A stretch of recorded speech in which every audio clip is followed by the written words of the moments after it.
বছরে একবার ঘুরে ঘুরে রমজান মাস। রমজান শব্দের অর্থ হইল জ্বালায়া পুরায়া শেষ করে দেওয়া। মুমিনের আমল নামার যত গুনাহ সব জ্বালায়া ছাই করে দেয়। এখন রমজানের পর থেকে আরেক রমজান পর্যন্ত এর ভিতরে গুনাহ হইতে পারেনি না পারে না। এখন বান্দায় কি করতো? আল্লাহ চান না কোন মুমিন গুনাহ লইয়া কবরে যাও। কারণ মুমিন যদি গুনাহ লইয়া কবরে যায় আল্লাহ তারে জাহান্নামে নেওয়া লাগে। মহান আল্লাহ পাক জান্নাত বানাইছেন মুমিনদের জন্য আর জাহান্নাম বানাইছেন কাফেরদের জন্য। আল্লাহ মুমিনদেরকে জাহান্নামে নিতে চান না, এই জন্যই বিভিন্ন পদ্ধতি রেখেছেন। মুমিন রে গুনাহ মাফ করিয়া আসো, পরিষ্কার হইয়া আসো, গুনাহ নামক ময়লা সাথে আইনো না। মসজিদের ভিতরে ময়লা নিয়ে অপবিত্র ময়লা নিয়ে প্রবেশ করা জায়েজ না না জায়েজ? ঘুমাইলে তো চলতো না, জোরে কোন লাগবো, জায়েজ না না জায়েজ? মসজিদ পবিত্র জায়গা, এই কারণে না জায়েজ জিনিস নিয়ে ঢোকা না জায়েজ। জান্নাত এর চাইতে আরো পবিত্র, এই জন্য জান্নাতের ভিতরে অপবিত্র গুনাহ ময়লা নিয়ে ঢোকা যাবে না। আল্লাহ রাব্বুল আলামিন ইমানদারের গুনাহগুলো সাফ করায় দুনিয়ার থেকে যদি নিবার পারেন, ওই বান্দাকেই সরাসরি জান্নাত দিবার পারেন। কিন্তু যে সমস্ত ইমানদার গুনাহ নিয়ে দুনিয়ার থেকে বিদায় হয়, আল্লাহ পাক রব্বুল আলামিন ওই সমস্ত ইমানদারদেরকে জাহান্নামের আগুনে পোড়াইতে হয়। জাহান্নামে পুরাইবেন কারে? কি পরিমাণ? যার গুনাহ থাকবে যেই পরিমাণ। আল্লাহ জাহান্নামটা বানাইছেন ইমানদারের জন্য না কাফেরের জন্য? আরো জোরে কোন। কাফেরের জন্য জাহান্নাম বানাইছেন, তাহলে ইমানদারকে পুরবেন কেন? পুরবেন তো তারে পরিষ্কার করার জন্য। এই দুনিয়ার জমিনেই একটা নিয়ম আছে, লক্ষ্য করে দেখবেন। দুনিয়ার জীবনের নিয়মটা হলো আগুনে আমরা লাকড়িও পুরাই, স্বর্ণও তো পুরাইনি না? পুরাই না। আগুনে আমরা লাকড়িও পুরাই, আগুনে আবার স্বর্ণ পুরাই। লাকড়ি পুরাইলে কয়লা হয়, স্বর্ণ পুরাইলে কাঠি হয়। স্বর্ণ পুরাইলে খাঁটি হয়, খাতগুলো বাহির হইয়া যায়। যেই স্বর্ণের মধ্যে খাত যেই পরিমাণ, তারে পুরাইতে হয় সেই পরিমাণ। ঠিক তেমনি ভাবে আল্লাহ পাক রব্বুল আলামিন ইমানদার মুমিনকে জাহান্নামের আগুনে যখন পুরাইবেন, তারে লাকড়ি বানানোর জন্য নয়, তারে পবিত্র করার জন্যই জাহান্নামের আগুনে পুরাইবেন। পবিত্র করায়া নিষ্পাপ বানায়া তারপরে জান্নাত দিবেন। ক্বালান নবী সাল্লাল্লাহু আলাইহি ওয়াসাল্লাম আত-তাইবু মিনাজ যামবি কামাল্লা যামবালা। নবীজি বলেন, কেউ যদি তওবা করে ফেলে আল্লাহর দরবারে, প্রভু বুঝি নাই, শয়তানের দুখায় পড়ে ভুল করেছি আমি, আল্লাহ আমারে মাফ করে দাও, মহান আল্লাহ তখন মাফ করিয়া দেয়। কারণ আল্লাহর কাছে একটা উসিলা আছে বান্দারে মাফ করার। আল্লাহর কাছে একটা রেকর্ডিং আছে বান্দারে মাফ করার। রেকর্ডিং ডে কইতাম নি, রেকর্ডিং ডে তৈলাম, এটা হরে কই আপনারা যাবেন গিয়া আটকার। আমরা একটা কৌশল, এটা আমরা একটা কৌশল, যাবেন গিয়া, কথা বুঝছেন না? বান্দা আল্লাহর কাছে যখন তওবা করে, আল্লাহ ওই রেকর্ডিং এর দিকে তাকায়া বলেন, বান্দারে তোরে আমি জিন্দেগীর গুনাহ এমন ভাবে মাফ করলাম যেন জীবনে কোনো গুনাহ তুই করস নাই। সমস্ত গুনাহ মাফ করে দেন। তো আমরা এই বিশ্বাসটাই আনতাম পারি যে আল্লাহ মাফ করে। এত বড় বড় গুনাহ করছি, আল্লাহ এই বুঝি মাফ করবো? এই বিশ্বাস আমার কম, এই কারণে আমি হিটে গুনাহ করি। বিশ্বাস যদি ঠিক মতে করেন যে আল্লাহ আমাকে নিষ্পাপ বানায়া দিচ্ছেন, আসলে এই লোকটা নিষ্পাপ হয়ে যাবে, গুনাহ আর করবে না। এক বেটায় কঠিন রোগে আক্রান্ত হয়েছে, এমন রোগ তারাইল চলে না, কিশোরগঞ্জ নিচে, কিশোরগঞ্জও চলে না, ময়মনসিংহ চলে না, নিচে ডাহা। আমরা তো অবস্থা হইলো আজরাইল দেখলে খালি দৌড়ি, বাড়ি তো গেছি তারাইল, তারাইল তো গেছি কিশোরগঞ্জ, দৌড়ি তো আজরাইলের সাথে যাতে দেহা না হয়। এরপরেও ওয়াইনি না হয় না, আজরাইল হেন যাই তারে না যাই তারে। তো ডাক্তার তার পরীক্ষা নিরীক্ষা করে দেখছেন, দেখতে বলছেন তার নিকট কোনো আত্মীয় আছে কিনা, যে হ্যাঁ ওনার বড় ছেলে আছে। ডাকান ছেলেকে, ছেলে হাজির হইল যে আপনার বাপেরে বাড়ি তুলে যান গিয়ে, আত্মীয় স্বজনরে দেখায়, মনে যা চায় খাওয়ায়। ছেলে তো বুঝিয়ে ফেলছে বাবার খেলা শেষ, কারবার শেষ। আলেম ওলামা ভাই সকল যুবক ভাই যারা আছেন একটু ভিতরে ঢুকিয়ে ওঠেন না, আমরা পরিবেশটা একটু সুন্দর করে লাই, আমরা একটু ভিতরে আয়া করি। দুখান বাড়ে এখনো যারা বইয়া মনে করতেছেন যে একটা জুইটা লাগুক পরে যায়, এমনি জুইতার কিতা লাগতো ভাই, আমি আপনারা নিজের মানুষ, কাছের মানুষ। আপনারা যারা যারা এখনো দূরে যাচ্ছেন মেহেরবানি করে প্যান্ডেলে ঢুকে পড়ে। মুসলমান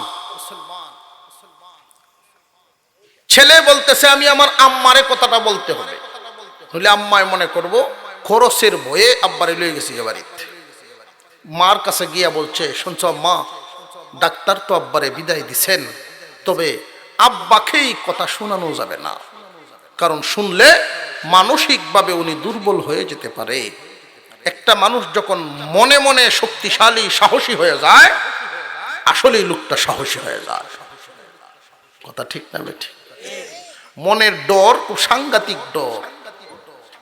এই জন্য কিছু মানুষ সমাজে শয়তান টাইপের থাকে, মানুষের খালি ডর দেহানিত। মিনাল জিন্নাতি ওয়ান নাস, আল্লাহ পাক এখানে দুই ধরনের শয়তানের কথা বলছেন, একটা হলো জিন শয়তান আর একটা হলো মানুষ শয়তান। মানুষের মধ্যেও কিছু শয়তান আছে না নাই? এই মানুষ শয়তান যে এলাকাত বেশি আছে, এই এলাকার জিন শয়তান তখন লাগে না। কই তোরা যখন আসস আমরা আর আয়া কি করতাম, তোরারে আমরা দায়ী দায়িত্ব সব দিয়া আমরা গেলাম না। কথা বুঝে যাইতেছে আপনাদের? মানুষের অন্তরের ভয়, মানুষের অন্তরের সাহস, এটা বিরাট গুরুত্বপূর্ণ এক জিনিস। মার কাছে বলছে মা, ডাক্তারের এইরকম সিদ্ধান্ত হয়েছে, তবে আব্বার কাছে বলা যাবে না। তো আগের দিনের স্বামী স্ত্রীর মহব্বত, এটা কি বর্তমানের মতো না আরো বেশি আছে? আহা, কি মহব্বত আছেন কবুতরের জোড়া। বুড়া বুড়ি একসাথে কি মহব্বত আছেন। বুড়ি মারা গেছে, বুড়া গাছের তলে বইয়া কান্দে। আর ওহন বউ জামাই হার বুঝা আওয়ামী লীগ বিএনপির মতো, ঠিক না বেঠে? এরকম সম্পর্ক। বুড়ি বুড়ার মাথার ধরে কান্দে, মাথা আতায় আর কান্দে, তুই বাঁচতা না। বুড়ায় তাহাইছে, তাহায় দেহে বুড়ি কান্দে। এই কি তৈছে কান্দস করে? আমার কি তৈছে? কয় না হইছে না কিছু। কয় না বুঝছি, তুই আমার লাগি নিম্নে কান্তাছস না, বুঝছি। ডাক্তারের রুমটা কই? ডাক্তারের রুম দেখাইয়া দিছে। বেটা হে নোলাডিত বদ্ধে বদ্ধে এই লাগতেছে। গিয়া ডাক্তাররে এমন ভাই ধরা দিছে, রুগী দেহা বদ্ধ। আমার ওষুধ কইবেন? আইন নইলে যে দল লাগাইছি দরার করতাম না। এখন তো ডাক্তার বলছে মারাত্মক বিহইল। কয় রে প্রতি 5 মিনিটে একটা রুগী দেখি 1000 টাকা ভিজিট পাই। এরপরে পরীক্ষা নিয়ে আবিজাবি আছে না, আবিজাবি তো আরো 1000 টাকা আছে। প্রতি 5 মিনিটে 6000 টাকা লাভ হয় আমার। আর এই যে বুড়ার সিফাত করলাম, এখন কি করি? ডাক্তার বুদ্ধি করিয়া এক কথা কইছে। কি কথা? যে তুমি যদি কোনো নিষ্পাপ, যার কোনো গুনাহ নাই, এমন নিষ্পাপ কোনো মানুষ পাও, তারে দিয়ে ফুল হইও, তাহলে তুমি সুস্থ হয়ে যাইবা। দুনিয়ার কোনো মেডিসিন তোমার জন্য না। নিষ্পাপ মানুষ যদি তোমার জন্য দোয়া করে আর ফু দেয়, তুমি সুস্থ হয়ে যাইবা। গুনাহ ছাড়া মানুষ লাগবে। বেটা সাইরে দিছে, সাইডিয়া দিয়ে কইছে ল গাটি গুটি লইয়া যাইগে বাড়িতে। আয় আসছে, সারা এলাকাত খবর হইছে অমুক হাসপাতাল থেকে ফিরত আইছে, আত্মীয় স্বজন আইতাছে, বড় হুতের শ্বশুর আইছে, বেওয়াই বেটার রুগীর বেওয়াই দারোকে বইছে বেওয়াই শরীরে কি রহম আর কিতা কই হুন নে দারোয়া হয় না আমার দারো নিচে ডাকিয়া জিগাইতেছে আপনার গুণা আছে যেই জিগাইছে যে আপনার কি গুণা আছে বেওয়াই কয় আরে মরার আগে মাথাটাও মনে হয় নষ্ট হয়েছে মরার আগে মনে হয় মাথাটাও গেছে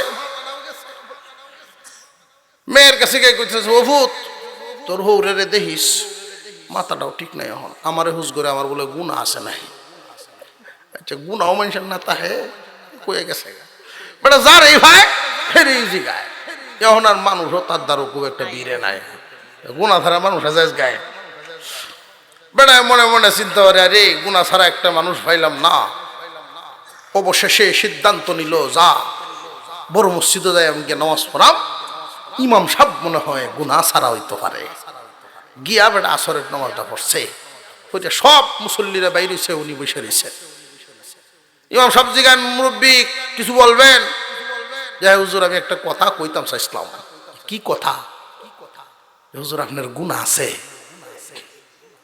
ইমাম সাহেব আল্লাহওয়ালা লোক উনি বলতেছেন আমি তো মনে করি আসমানের নিচে আমি সবচেয়ে বড় গুনাহগার বেটা কয় আমার নামাজটাই গেল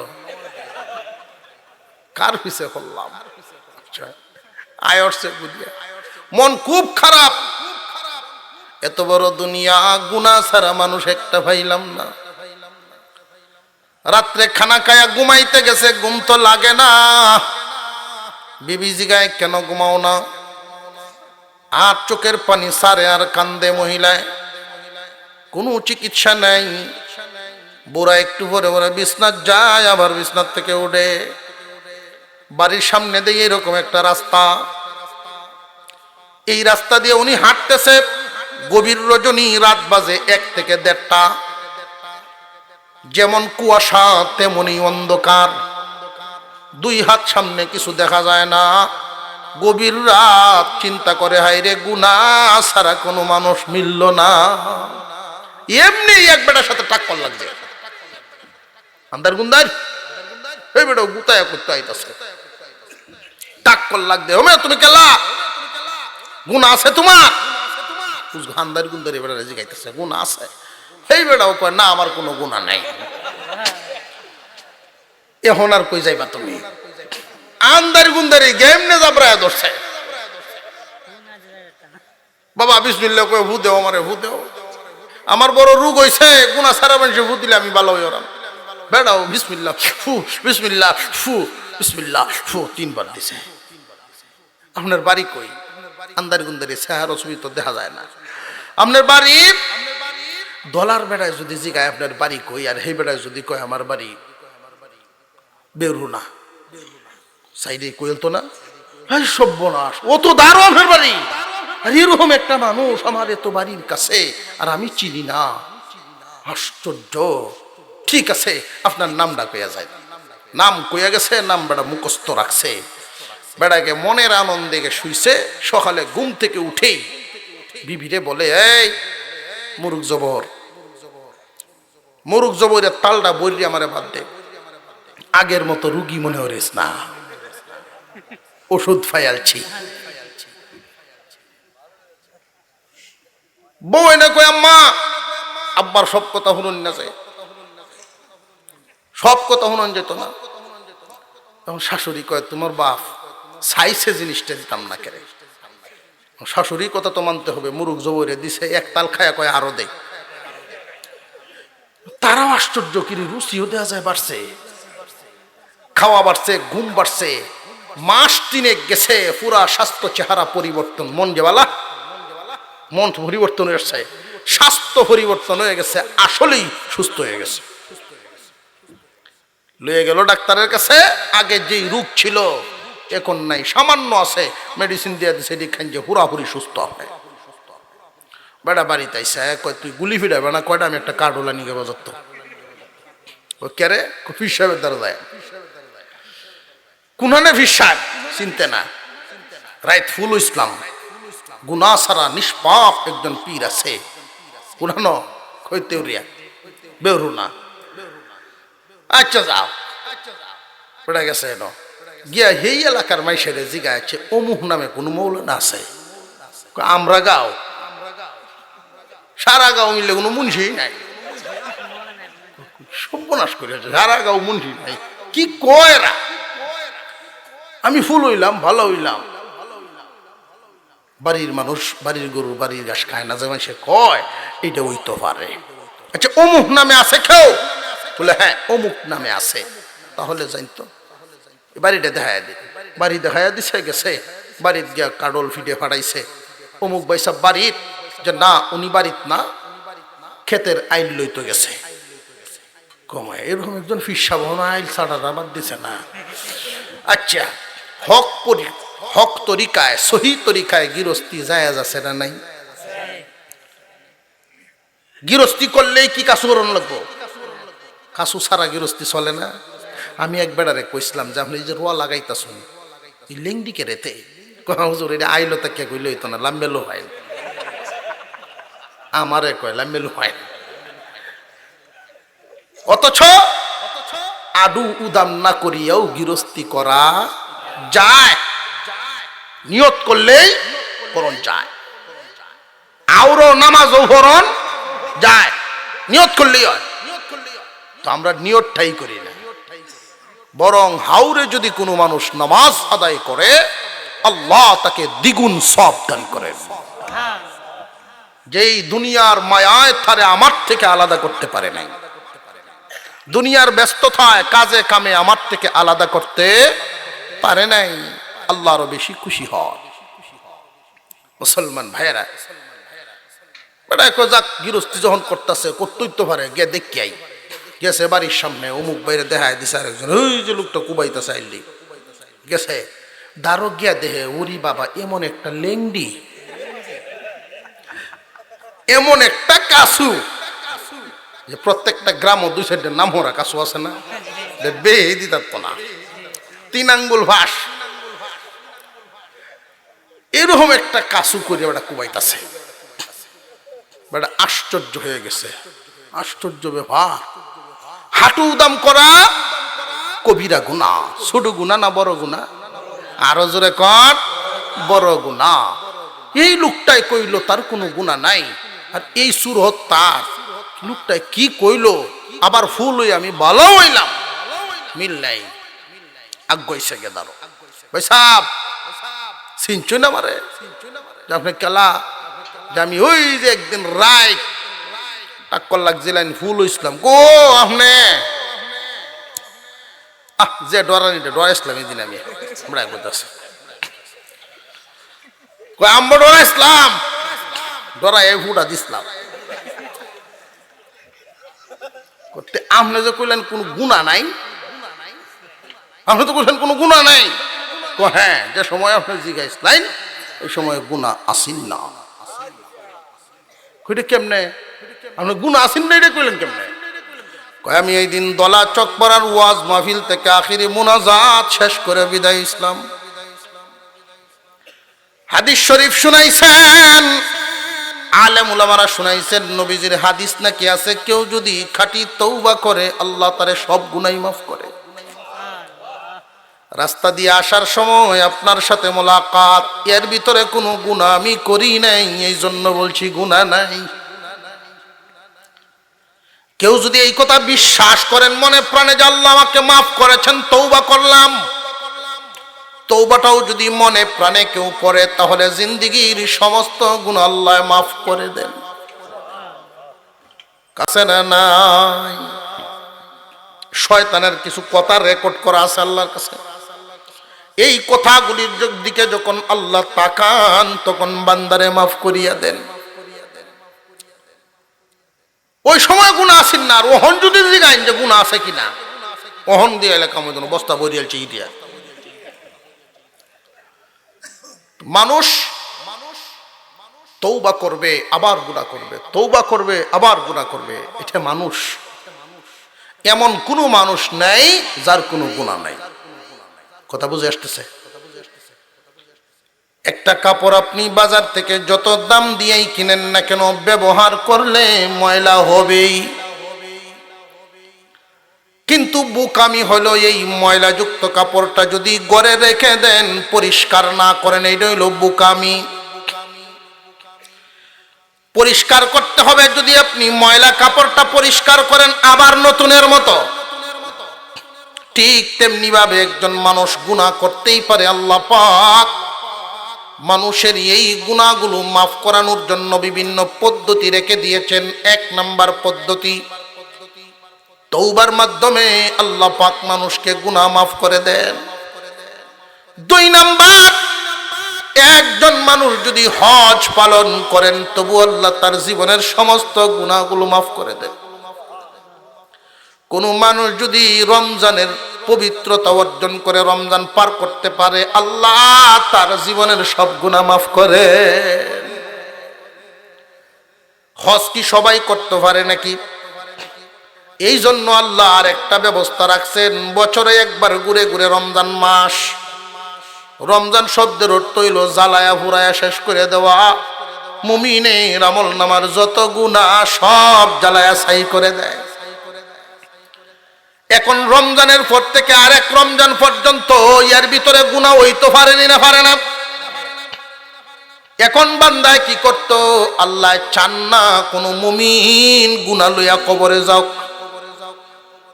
কারণ মুমিন যদি গুনাহ লইয়া কবরে যায় আল্লাহ তারে জাহান্নামে নেওয়া লাগে। মহান আল্লাহ পাক জান্নাত বানাইছেন মুমিনদের জন্য আর জাহান্নাম বানাইছেন কাফেরদের জন্য। আল্লাহ মুমিনদেরকে জাহান্নামে নিতে চান না, এই জন্যই বিভিন্ন পদ্ধতি রেখেছেন। মুমিন রে, গুনাহ মাফ করিয়া আসো, পরিষ্কার হইয়া আসো, গুনাহ নামক ময়লা সাথে আইনো না। মসজিদের ভিতরে ময়লা নিয়ে, অপবিত্র ময়লা নিয়ে প্রবেশ করা জায়েজ না না জায়েজ? ঘুমাইলে তো চলতো না, জোরে কোন লাগবো, জায়েজ না না জায়েজ? মসজিদ পবিত্র জায়গা, এই কারণে না জায়েজ জিনিস নিয়ে ঢোকা না জায়েজ। জান্নাত এর চাইতে আরো পবিত্র, এই জন্য জান্নাতের ভিতরে অপবিত্র গুনাহ ময়লা নিয়ে ঢোকা যাবে না। আল্লাহ রাব্বুল আলামিন ইমানদারের গুনাহগুলো সাফ করায় দুনিয়ার থেকে যদি নিবার পারেন, ওই বান্দাকেই সরাসরি জান্নাত দিবার পারেন।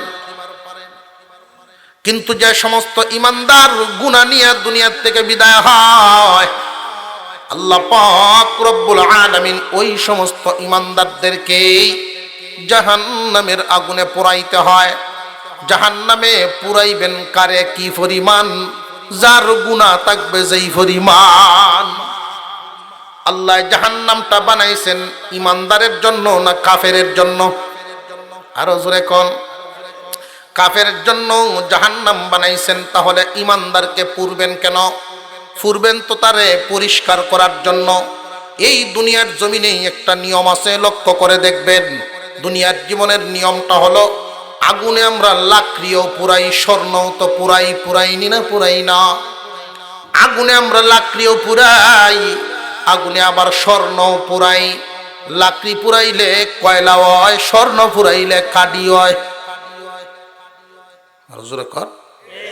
স্বর্ণ পুরাইলে খাঁটি হয়, খাতগুলো বাহির হইয়া যায়। যেই স্বর্ণের মধ্যে খাত যেই পরিমাণ, তারে পুরাইতে হয় সেই পরিমাণ।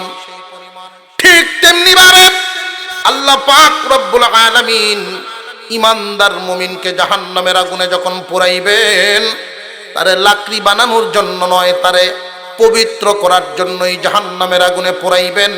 পবিত্র করায়া নিষ্পাপ বানায়া তারপরে জান্নাত দিবেন। জান্নাতে যাওয়ার ইচ্ছা আমাদের আছে না নাই? কার কার আছে একটু দেখতাম। নারে তাকবীর। এই বড় ঘুমাই রইছে, তুলাই জান্নাতে যেতে ঠিক আমরা।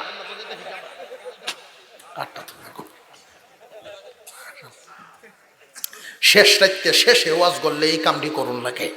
শেষে ওয়াজ করলে কিছু কথাও বলতে হবে, ঘুমও ভাঙ্গায় রহম লাগবে।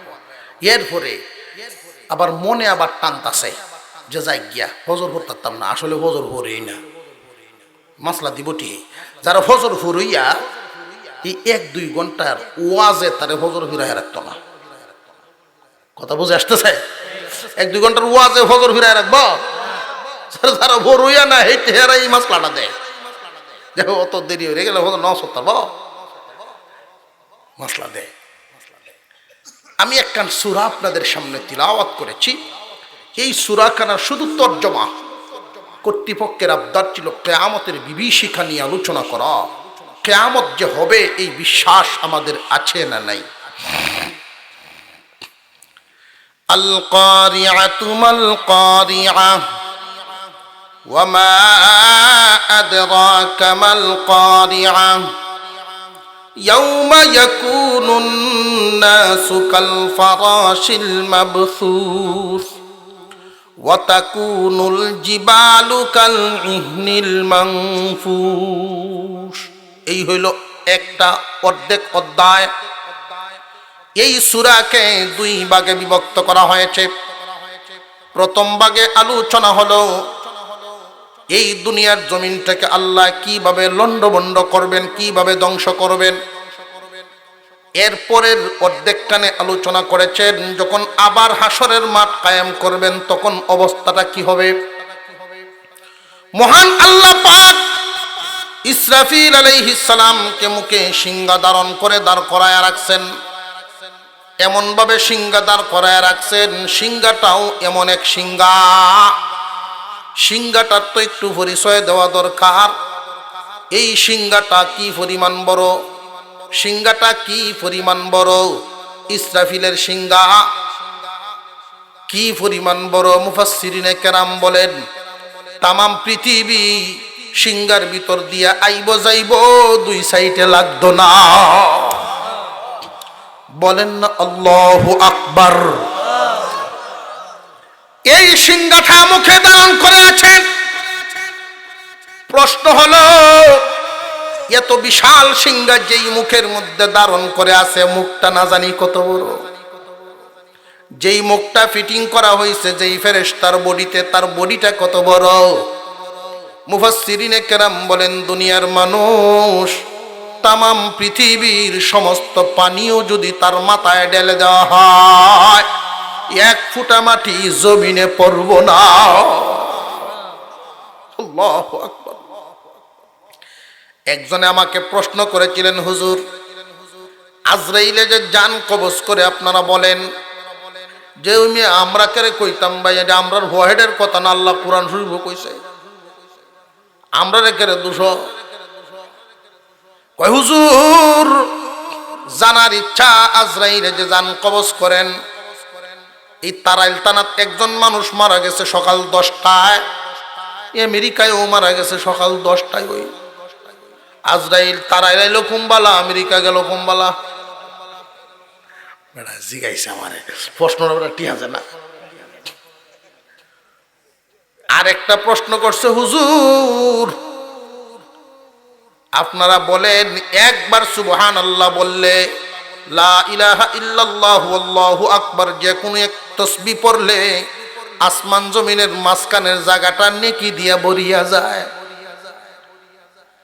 হুজুর এই যে বললেন একবার বললাম নেকি দিয়া বললাম, এরপরে কইলে এই নেকি কইতইয়াম। প্রশ্ন রাজি করে বেড়াই না। এই জাতের বেহা কিছু মানুষ আছে না? না বেহা মানুষ যারা, বেহা বুঝ যাদের, এদের সুজা উত্তরে কিন্তু এর আর বুঝইতো না। কিন্তু আপনারা তো আর বেহা না, আপনারা সুজা উত্তর দিয়া সুন্দরভাবে বোঝানো দরকার। একবার তাসবিহ পাঠ করলে যদি আসমান জমিনের মাঝখানের জায়গাটা নেকিতে ভরিয়া যায়, দ্বিতীয়বার তাসবিহ পড়লে এই নেকি আল্লাহ কইয়াটাইব, তৃতীয়বারের নেকি কইয়াটাইবেন, চতুর্থবারেরটা কইয়াটাইবেন। প্রশ্ন আমরারও মনে মনে জাগেনি না জাগে না? যদিও কোনো আলেমকে প্রশ্ন করার সাহস পাই না, আদবের কারণে। আলেমে আমার লাঠি দিয়ে বাইরে যাইব এই কারণে নি, আদবে সম্মানে ওনারা জিগাই না, কিন্তু মনে মনে ঠিক এই প্রশ্ন জাগেনি না জাগে না? এই প্রশ্নের উত্তরটা আমি জানাই দিচ্ছি আপনাদেরকে। আপনার একটা ঘর, ওই ঘরের মধ্যে আপনি 100 পাওয়ারের একটা লাইট জ্বালাইলেন, এই লাইটের আলো সারাটা ঘর আলোকিত হইছে না হইছে না? সারা ঘর যেহেতু ঈদের আলো দিয়া ফসর হইছে, আলোটা সবটা ঘর দখল করছে। এরপরের দিন আপনার বড় ফুটাইছে ঢাকা তো 500 পাওয়ারের আরেক লাইট লইয়া, আব্বা আগের লাইট বদলাও, এই লাইট লাগাও। আপনার ঘর তো 100 পাওয়ারের লাইটেই আলো হইয়া বইরে রইছে, এখন বাকি যে 500 পাওয়ারের লাইট আইলো এইটা কই লাগাই ভাই? এই লাইট যে লাগাইছেন এই আলোটাও ওইছে না ওইছে না? কথা বুঝে আসতেছে আপনাদের? মহান আল্লাহ পাক রব্বুল আলামিন বান্দাকে আলোকিত করেন নেকির মাধ্যমে। বান্দারে একটা ঘর যেইভাবে পাওয়ার বাড়াইলে আলো বাড়ে, আডাআডির কোনো অসুবিধা নাই। আলোটা আটবনি না তো না, 2000 ভোল্টেরটাও লাগাইলে আটবনি না তো না, আডাআডির কোনো সমস্যা নাই, ফসরের অবস্থা বাড়ে। ঠিক তেমনি ভাবে একজন মানুষ যখন নেকি অর্জন করতেই থাকে তার শুধু আমল নামা বাড়ি হইতে থাকে, বাড়তে থাকে, আডানিতে কোনো সমস্যা নাই। কথা বুঝাইছে? আমি হেরে দর্শি তাকাতে কারো তুই হুন্যা যা, তোরটা হুন্যা যা। আল্লাহ কইয়া ডাইব তুই জানোস নি? হ্যাঁ। আরো কোনো প্রশ্ন আসেনি বলে আছে। গুরুস্থানের ভিতরে যে আমরা দেওয়া বয় এনো নাহি তুললে বয়ব হুঁচি, তুললে বয়ব এনো যে আল্লাহ এখানো কেড়ে বই তো আল্লাহর কি আর কোনো জায়গা নাই? যে আছে তো ফেরেস্তায় নাহি মুগর দে বাড়ি দিব। এই মুগরটা দুনিয়ার 1000 মানুষেও উড়াইতে পারতো না বলে হয়, এটাও ঠিক। এর চাইতে আরো বড় যে এই মুগর তোকে বড় আরত না হেজি গায়। এটা হইল কিছু সংখ্যক বাঁকা মনের মানুষ আছে না নাই? তার এই বেহাডারে বেহা দিয়ে বুঝাইতে হইল আমি এর তাবাতে দুইটা কিছু বয় না, আগে আমার একটা চা খাওয়া। কারণ আলেমুল আমারে খাওয়াইলে খেদমত করলে এই উসিল্লায় তুই হেদায়েত পাইবে। পরে দেখলাম ভিতরটাটি হি বালায় অভ্যাস হলো বিতলামি, ভিতর বালায় বিতলামি করুন এর অভ্যাস আমার ফালাত পড়ছে। কই হুজুর আগে আপনার আগে আরেকজন মুরব্বী আছেন, উনার সাথে খুব রং করতাম, এনামুদ্দিন চাচার সাথে। এবারে ভাই তো আর খুব মজা করতো। এখন হুজুর আপনারে ভাইছি একটু কয়ে যা হয়। এই যে চলতাছে এখন খেলা, এই যে খেলাটা দেখস কহেতেই হুজুর আমি আগে গিয়ে বই তাই তোর মতো ব্যক্তি তো আগে বই থাকবে, এটা বুঝতেই পারছি আমি। যে খেলা যে খেলস, একটা বল রে 22 জন মানুষে বেদায়, 22 জন মানুষে বেদায় না? একটা বল রে মানুষ কয়জন? 22 জন, দুই দিক দিয়া। আমি বলতে মাঠটা কতখানি বড় হইব? কয় মাঠটা মিনিমাম 20-30 কাঠা জায়গা লই হইব। 30 কাঠার কম হইতো না। তাই নাকি? বলি যে সাইডে যে মানুষ বইয়া দেহে 200-300 হইতো না? হুজুর এটা কিতা কইলে 200-300 হইতো? রে বিশাল মানুষ, সব মানুষ, কত মানুষ। আচ্ছা তুই কই দেহস যে বইয়া গেছে তাহস? আগেই গেছে বইয়া তাহস দেহনের লেগে, কই বইয়া তাহস গিয়া? আমরা গরুই আছে। কিতা গরু আছে? 24 ইঞ্চি একটা আছে। বুঝছেন না কোনটা? এটা 24 ইঞ্চি। আমি বলে যাওয়ালা বাড়ির তো তাহস না, এই সময় কই দেহস? কই অনেক সিস্টেম আছে হুজুর, মোবাইলও দেহন যায়। বলে হুমায়া এই দেও মোবাইলটা কয় ইঞ্চি? এটা তো ছোটো মুটো। এই ছোটো মুটো মোবাইলটার ভিতরে 15-20 হাজার মানুষ, 30-40 কাঠা একটা মাঠ, 22টা প্লেয়ার দৌড়েও এটা দেখতে অসুস্থ, কোনো অসুবিধা নাই হুজুর। বলে বাবা রে, ও বাবা চিন্তা কর, এই মোবাইল তো আল্লাহ আসমান তো পাঠাইছে না, আল্লাহ পাক মানুষের বুদ্ধি দিয়েছেন, বুদ্ধি। এই বুদ্ধি খাটায় একটা মোবাইল বানাইছেন, এইটার স্ক্রিনের মধ্যে মানুষ দেখতে পারে। মহান আল্লাহ এমন বুদ্ধি মানুষকে দিছেন, এমন সিনারি আটাইতে পারবো। শুধু এই মাঠটা কেন, তামাম দুনিয়াও মোবাইলটার ভিতরে আডেনি না আডে না।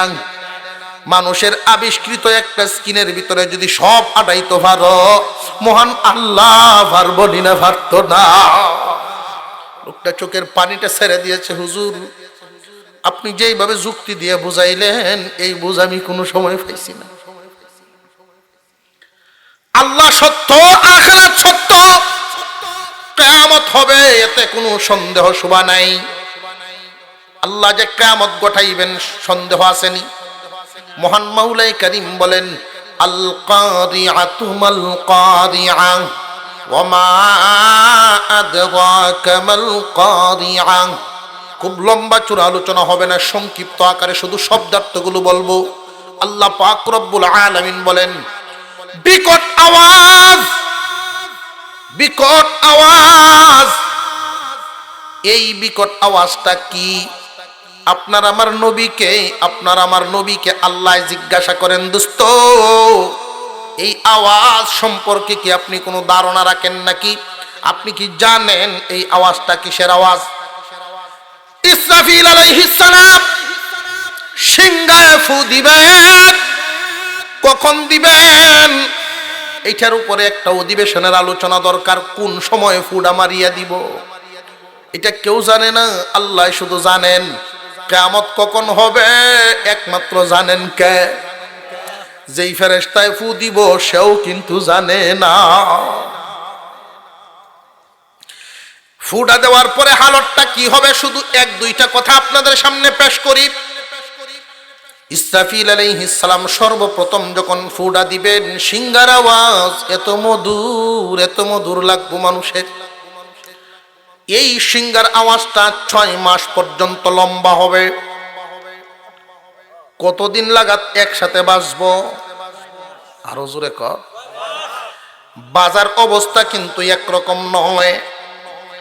খুব আস্তে ধীরে শুরু হবে, খুব মজার লাগবে। 1 দিন 2 দিন 3 দিনের সময় মানুষের আস্তে আস্তে পাওয়ারও বাড়তে থাকবো, মানুষের বিরক্তিও বাড়তে থাকবো। কোন একটা গড় যদি সাউন্ড বক্স বাজায়, আধা ঘন্টা 1 ঘন্টা 1.5 ঘন্টার বেলায় দেখবেন সাইডের ঘরের বেড়ায় কয়েছে এটা কি পাগল হয়ে উঠছে, কয়নি না কয় না। যদি অর্ধেক দিন পর্যন্ত বাজাইতেই থাকে, এর কথায় যেহেতু হেদায়েত পায় না, তখন গিয়ে গ্রামের মেম্বার রে বিচার দেয়। এর কারণে আমরা বসবাস করতাম পারতাছি না, কান্ডা তুই তারি না, কয়নি না কয় না। এইভাবে সিংহার আওয়াজ বাড়তেই থাকবে। ঘরের মানুষ বাইরে আসবে, এই আওয়াজ কোত্থেকে আসে তালাশ করার জন্য। একজন আরেকজনকে জিজ্ঞাসা করবে, বাইরে এত মধুর আওয়াজ কোত্থেকে আসে? সবাই শুধু তালাশ করবে। ঘরের মানুষ বাইরে যাবে, বাইরের মানুষ হাওরে যাবে, হাওরের মানুষ বাজারে যাবে, কিন্তু এই বাতাস এই আওয়াজ কোত্থেকে আসে কেউ জানবে না। সময় যত যাইতে থাকবে মানুষের বিরক্তিও তত বাড়তে থাকবে। 1 দিন নয় 2 দিন নয়, একাধারে 6 মাস। কয়েকদিন যাওয়ার পরে মানুষের অবস্থাটা এমন হবে, এত বিতৃষ্ণা হবে, মানুষ অস্থির হয়ে যাবে, পাগল পারা। এই আওয়াজ তো এমন নয় যে কোনো জায়গায় সুইচ টিপ দিয়া বন্ধ করব। এই আওয়াজটা দেওয়াইছেন কে? আল কারিআতু মাল কারিআ ওয়া মা আদরাকা মাল কারিআ। ও পয়গম্বর, আপনি কি জানেন ওই প্রলয় সম্পর্কে, বিকট আওয়াজ সম্পর্কে আপনি কি জানেন নাকি? ওই সময় অবস্থাটা কি হবে মানুষের? আমি একটা দৃশ্য আপনাকে শুধু বলিয়া দেই কেমন হবে। আল্লাহ পাক পরবর্তী আয়াতে বলেন, ওয়ামা আদরাকা মাল কারিআ ইয়াওমা ইয়াকুনুন নাসু কাল ফারাশিল মাবসুস ওয়া তাকুনুল জিবালু কাল ইহনিল মানফুশ فأما من ثقلت موازينه فهو في عيشة راضية وأما من خفت موازينه فأمه هاوية। আল্লাহ বলে, ও দোস্ত আমার, ওই আওয়াজ বাড়তে থাকবে। বাড়তে অবস্থাটা এমন পর্যায়ে গিয়ে পৌঁছে যাবে, উড়ন্ত যত পাখি আছে সব পাখি কলিজা ফাটিয়া মরব। সমস্ত উপরের প্রাণীগুলো মারা যাবে, এরপরে নিচের প্রাণীগুলো মারা যাবে। আরো বিকটতর যখন হবে সুন্দরবন, এরপরে আফ্রিকার মতো বড় বড় জঙ্গলগুলোতেও পর্যন্ত কোনো প্রাণী থাকবে না। এই অবস্থায় আল্লাহ পাক রব্বুল আলামিন মানুষগুলোর অবস্থাটাও এমন করবেন, কিছুদিন যাওয়ার পরে একটা মানুষ আরেকটা মানুষকে দেখবে আর তাকায়া থাকবে। মানুষের অবস্থাটা কেমন হবে জানেননি? আরেক আয়াতের মধ্যে আল্লাহ বলেন, ও দোস্ত আমার এদের অবস্থা কেমন হবে? গর্ভবতী মহিলা বাচ্চা প্রসব করে ফেলবে, টেরেই পাবে না। এত যন্ত্রণার মধ্যে মানুষ থাকবে। প্রসব বেদনা মানুষের কত কষ্টকর, বাচ্চা প্রসব করা কত কষ্টকর। এর চাইতে এই আওয়াজটা হবে আরো বেশি অশান্তির, বেশি কষ্টকর। বাচ্চা যে প্রসব হয়ে যাবে এরপরেও মানুষ বলতে পারবে না, টেরেই পাবে না। এত আযাব, এত কষ্টের মধ্যে মানুষ থাকবে। এক সময় সব মানুষ মরিয়া যাইব। মানুষ যখন মরিয়া শেষ হয়ে যাবে এই আওয়াজটা তখনও থামবে না, বাড়তেই থাকবে, বাড়তেই থাকবে। তখন কি কোনো দুনিয়াতে মানুষ আসেনি? না সব শেষ? কোন প্রাণী বলতে আর দুনিয়ায় নাই, সমস্ত প্রাণী শেষ হয়ে যাবে। আল্লাহ পাক রব্বুল আলামিন যে হুকুম করেছিলেন সিংহার আওয়াজ শুধু বাড়তেই থাকবে, বাড়তেই থাকবে। বাড়তে বাড়তে অবস্থাটা এমন হবে, বিশাল বিশাল পাথরের পাহাড় আছে না নাই? আমাদের দেশে তো পাহাড় তেমন সবাই দেখছেন না।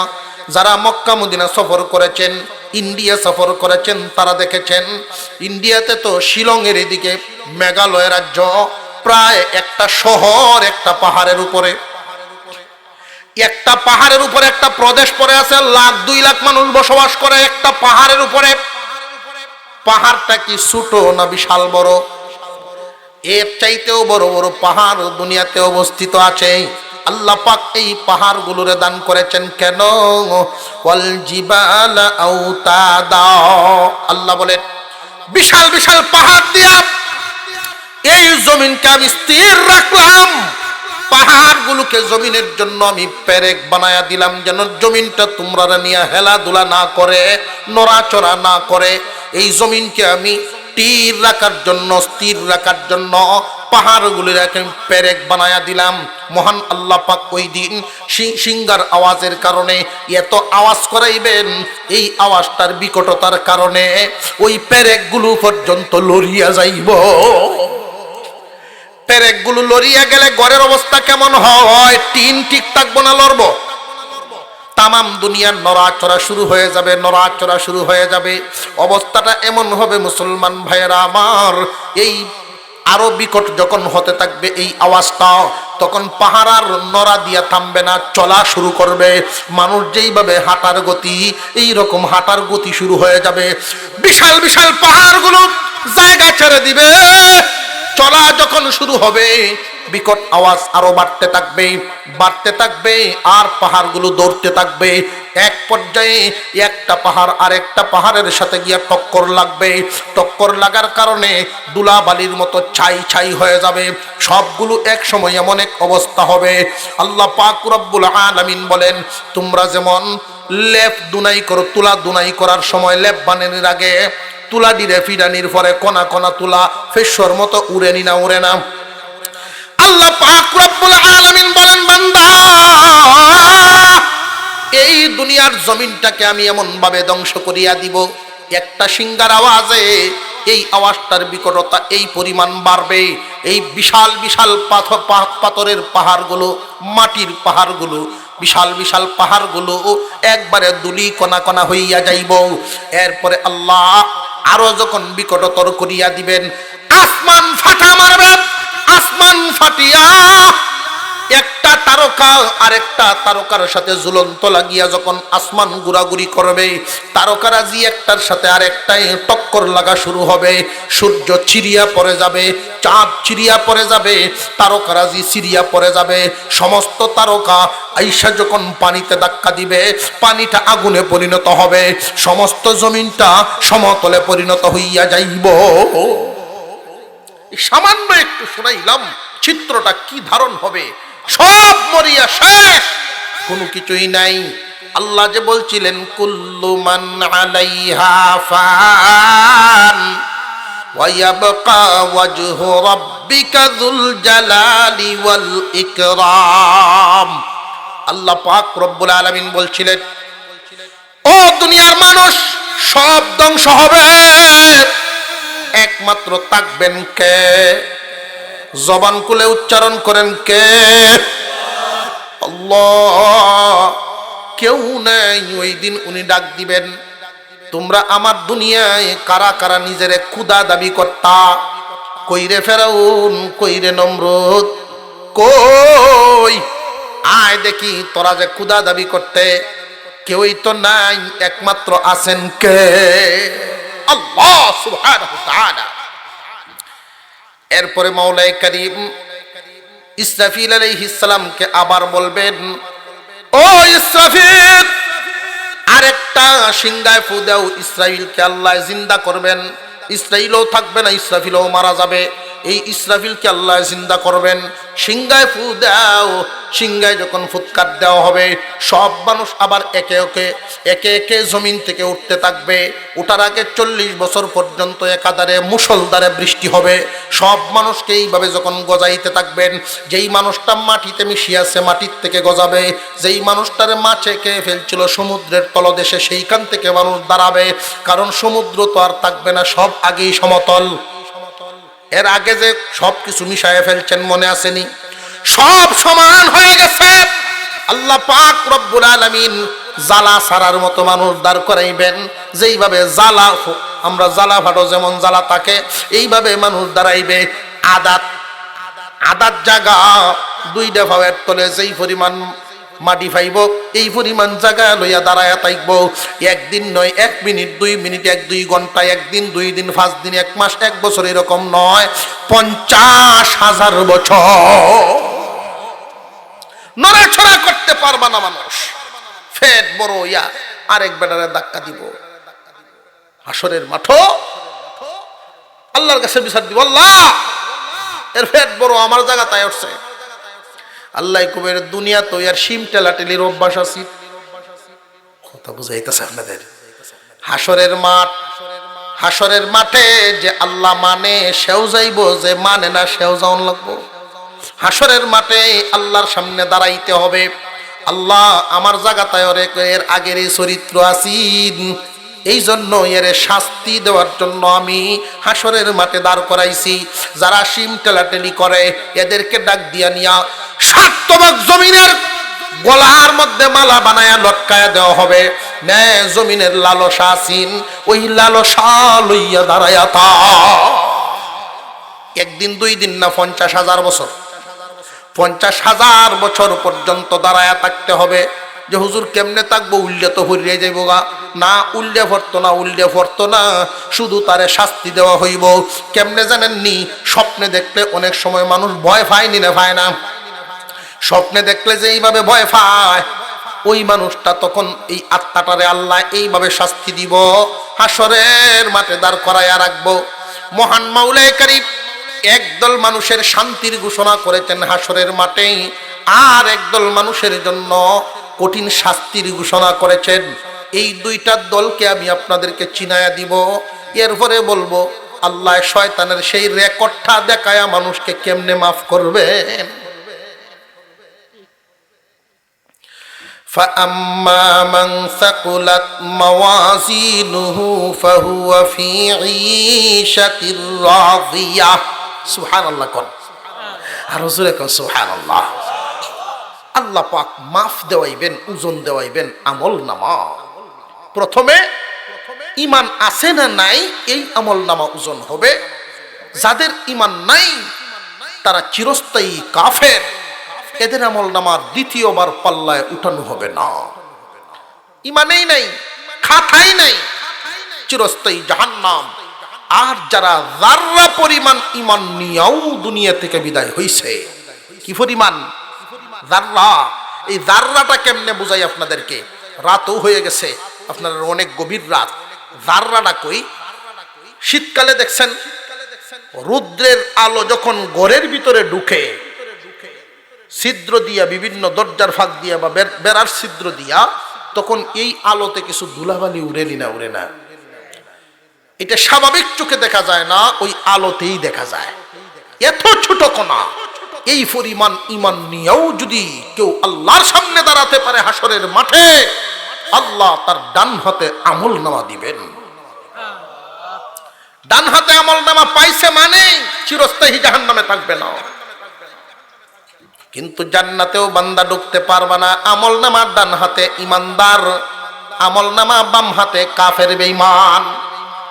বাম হাতে আমলনামা যাদের চিরস্থায়ী জাহান্নাম, ডান হাতে আমলনামাওয়ালা আল্লাহ বলবেন এবার আমলনামা দ্বিতীয়বার পাল্লায় উঠাও।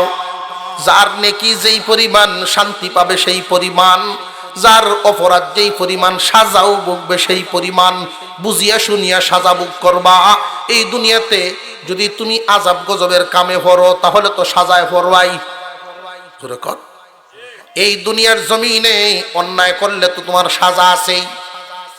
আর যদি রে বান্দা মাফ করায়া যাইতে পারো, আল্লাহ বলেন فَأَمَّا مَنْ ثَقُلَتْ مَوَازِينُهُ فَهُوَ فِي عِيشَةٍ رَاضِيَةٍ। যে সমস্ত মানুষ এই সমস্ত মাহফিলে বসে, আলেম ওলামাদের মজলিসে বসিয়া তওবা করবে, কাটি তওবার মাধ্যমে, হজ পালনের মাধ্যমে, রমজানের পবিত্রতার মাধ্যমে জিন্দিগির গুনাহগুলো মাফ করায়া পবিত্র হইয়া দুনিয়া ছাড়ব। হাসরের মাঠে দ্বিতীয়বার যখন পাল্লায় উঠানো হবে, এদের আমলনামা বাড়ি হইয়া যাইব নেকির পাল্লা। গুনাহ নাই, গুনাহ মাফ করায়া গেছে। এই মানুষগুলোকে আল্লাহ কি দিবেন? মহান মাওলাই করিম বলেন ফাআম্মা মান সাকুলাত মাওয়াজিনুহু ফাহুয়া ফি ঈশাতির রাদিয়াহ। বান্দার সন্তুষ্টি, খুশি আর খুশি, খুশি আর খুশি, জান্নাতের ভিতরে শান্তি আর শান্তি। আর যদি তোমার গুনাহ সহকারে দুনিয়া ছাড়ো, আমলনামায় গুনাহ ধরা পড়ে, অপরাধী হইয়া যাও, তাহলে সাজা ভুগবা কি পরিমাণ? অপরাধ থাকবে যেই পরিমাণ। এই জন্য তওবা করে গুনাহ মাফ করায় যাওয়ার ইচ্ছা আমাদের আছে না নাই? আরো জোরে কোন আছে না নাই? আত্তাহিয়াতুর সূরাতে বসি আস্তাগফিরুল্লাহ আস্তাগফিরুল্লাহ পড়তে থাকি, তওবা করতে থাকি। এই ফাঁকে আরেকটা কথা আপনাদেরকে শোনায় ফেলি, রেকর্ডের কথা। কথা বুঝাইছেন? রেকর্ডের কথাটা হলো, আল্লাহ যখন বলছিলেন আদম দাঁড়াও, সকল ফেরেশতারা সিজদা করবে, ইবলিস সেখানে যুক্তি পেশ করেছিল। আল্লাহ ইবলিসকে লানত দিলেন, ইবলিস বিতাড়িত হয়ে গেল। ওই সময় ইবলিস বলছিল আমি যে হাজার হাজার বছর, লক্ষ লক্ষ বছর তোমার ইবাদত করলাম, ইবাদতের বদলা চাই। আল্লাহ বলছিলেন কি চাস তুই? যে আমি তোমার কাছে তিনটা জিনিস চাই। কি কি? এক নাম্বার, আদম জাতি বাঁচবে যতদিন আমিও হায়াত চাই ততদিন। আল্লাহ বলেন দিলাম। দুই নাম্বার, এই আদম জাতি আমাকে যেন দেখতে না পারে, আমি চোখের আড়ালে যেন থাকতে পারি। নইলে স্বামী স্ত্রীতে ঝগড়া লাগায় যে সময় যায়াম, তুইও ডাই মিললে আমার কোমরটা ভেঙে গেল, বাড়ি মেটে ভাইয়ে ভাইয়ে ঝগড়া লাগায় যখন যায়াম, আমারে ছাড়তো না। ছাড়বো? আমরা যদি দেখি যাই যে শয়তান যায়, এরে রাহাম বাদিয়া কাটালতাম না, কুয়া উহায় আছে, আল্লাহ আমারে যেন দেখতে না পারে। আল্লাহ বলে দিলাম। তিন নাম্বার, আমি যে শয়তানি করাম, কাম হরাম কুম্বালা, আমি যদি কাজ কাম করন লাগে, খাওন আমার নিজের মিলানি লাগে, শয়তানি করার টাইম পাইতাম না। অকর্মা মানুষই বেশি শয়তানি করে। সমাজে লক্ষ্য করে দেখবেন, খালি সাত দোহানো মুড্ডাত বয়ে থাকবো, আর দেখবো যে কার বাড়ির কেলা গেল, কার বাড়ির তো কেলা বাইর হইলো, কেলাকে ভাই আডে, এটি দেখে গেলি জোরে কোন ঠিক না? ঠিক এটি করবো আর কইব যে সমালোচনা ছাড়া আর কিস্তা নাই। এই দিদি কয় শয়তানে ভাই আমারে তুই অবসর দিছস, আমি গেছি গে, তুই তাক। এনারে শয়তানে দায় দায়িত্ব দিয়ে দিছে। শয়তান যখন এই তিনটা পাইলো, আল্লাহ বলেন যা তোরে হায়াত দিলাম আদম জাতির কিয়ামত পর্যন্ত, যতদিন দুনিয়া থাকবে তুইও থাকবে, যতদিন তুই শয়তানি করবে কেউ তোরে দেখবে না। এর ফলে তোর রিজিকের চিন্তা তোর করণ লাগতো না, তোর আর কোনো কিদাই লাগতো না, দিলাম। এর ফলে শয়তানে বলছিল তোমার জাহান্নাম ৭টা বানাইছো, আরো বাড়াও। তোমার কোনো আদম সন্তানকে আমি জান্নাতে ঢুকতে দিব না, জান্নাত তালা লাগাও, জাহান্নাম আরো বাড়াও।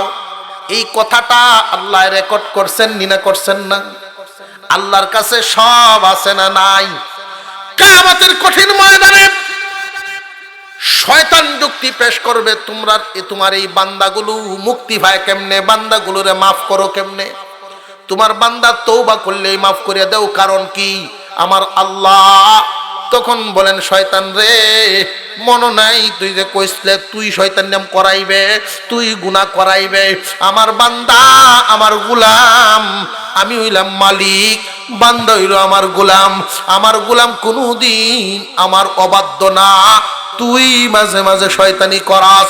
আমার বান্দা বুঝে ফেলছে, এই জন্য তওবা করিয়া সারেন্ডার করতে আসছে। তোর চক্রান্তে পড়িয়া ভুল করছিল, আমার বান্দা ইচ্ছা করিয়া করে নাই। তোর চক্রান্ত এই শুন রেকর্ড, তুই যে বলছিলে শয়তানি করাইবে, চক্রান্ত করাইবে, তোর চক্রান্তে পড়িয়া আমার বান্দা ভুল করছে, বুঝার পরে এখন মাপ চাইতে আসছে, তওবা করছে। বল, আমি আল্লাহ আমার বান্দার এই জন্য মাপ দিলাম। আল্লাহর রহমত থেকে নিরাশ না হওয়া, বেশি বেশি করে তওবা করা। গুনার হালতে আমরার কার মরণ কখন হবে আমরা জানি না, সব সময় শুধু সতর্ক থাকা যে গুনার হালতে যেন আমার মরণ না হয়। হাঁটু দাম অবস্থায় যদি মরি, কবিরা গুনাহ অবস্থায়। দাড়ি ছাড়া যদি মরি, কবিরা গুনাহ অবস্থায়। নাফাক জায়গায় যদি মরি, আহা, অপবিত্র জায়গায়, এই সমস্ত জায়গা থেকে যেন আল্লাহ আমরারে মাফ করেন, বলুন আমিন। আল্লাহ, দুনিয়াতে তুমি তোমার ছায়ার মধ্যে রাখিও, দুনিয়ার থেকে বিদায় দেওয়ার সময় ঈমানের সাথে উঠায়া দিও, বলুন আমিন। আত্তাহিয়াতুর সূরাতে বসে পড়ি, আস্তাগফিরুল্লাহ, দুরূদ শরীফ পড়তে থাকি।